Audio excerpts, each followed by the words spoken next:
కడియం శ్రీహరి గారు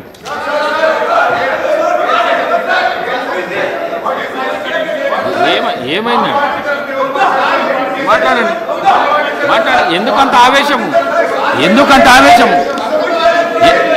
ఆవేశం ఇస్తా మాట్లాడండి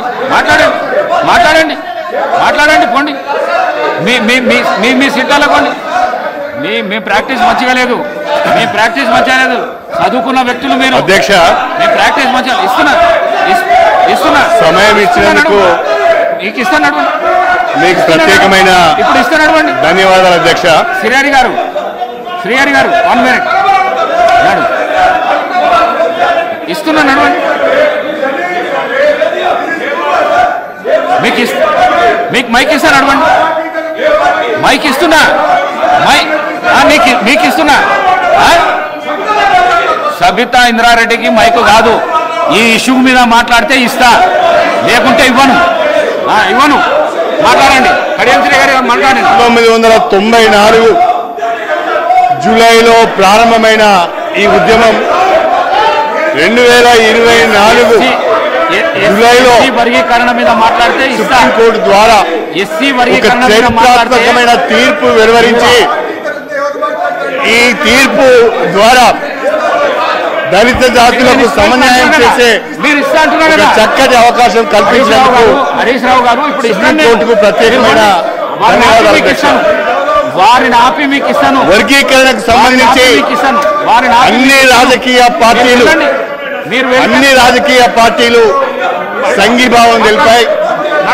గతంలో ఉన్న అన్ని ప్రభుత్వాలు కూడా శాసనసభలో ఏకగ్రీవ తీర్మానం కూడా చేశాయి.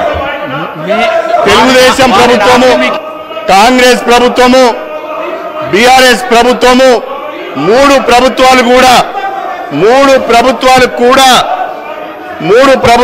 కూడా శాసనసభలో వర్గీకరణకు అనుకూలంగా ఏకగ్రీవ తీర్మానం చేసి కేంద్ర ప్రభుత్వానికి పంపించడం జరిగింది.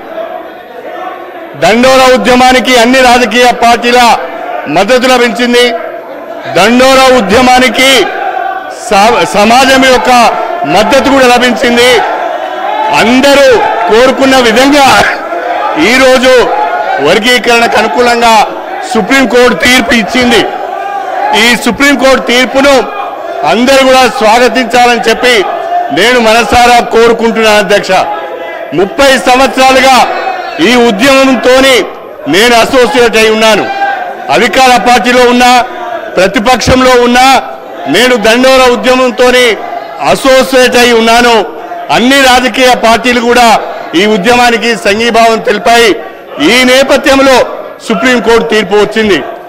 రాష్ట్రంలో కాంగ్రెస్ ప్రభుత్వం ఏర్పడగానే గౌరవనీయులు ముఖ్యమంత్రి గారు రేవంత్ రెడ్డి గారి నాయకత్వంలో ఈ వర్గీకరణ